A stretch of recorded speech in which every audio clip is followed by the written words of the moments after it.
Good evening. This is Scheets for another episode of Sushi Stampin' Snippets. And I've been talking about what's in my toolbox. Tonight, I'm going to talk about a bone folder.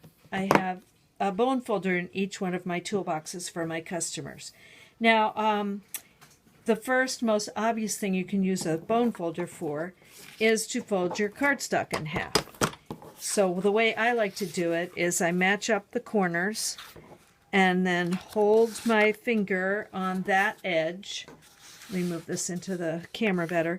Put my bone folder down in the middle and press it down to the bottom and then up to the top, and turn the cardstock over and press my bone folder once more on the fold.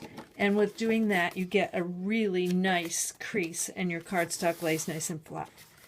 Well, the other thing that I use a bone folder for is to help with re-inking my ink pads. One of my friends says whenever her ink pad runs out of ink, she just orders a new one. But you can really re-ink your own by getting a bottle of matching re-inker. The first thing you do is that you squeeze your re-inker onto your ink pad in like a diagonal pattern. And mine is seeping right into my ink pad, so that lets me know that my ink pad might be pretty dry. I turn it the other direction and do the same thing. Go back a couple more times. Now, it might look like it's totally absorbed into the ink pad, but this is a foam pad, and it's not. It's pretty much staying right at the top.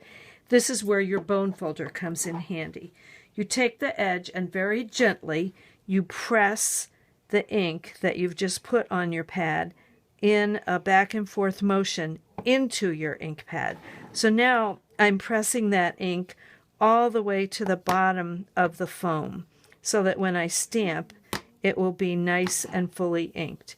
And so that's the second thing I use my bone folder for, and that's why it looks so messy. Now I'll go right as soon as this video is over and wash this off in the bathroom. Some of the ink stain stays in the bone folder, but the bone folder will be nice and clean.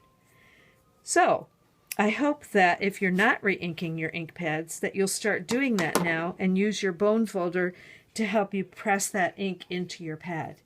Come back again next week to see what else is in my toolbox. Happy stamping!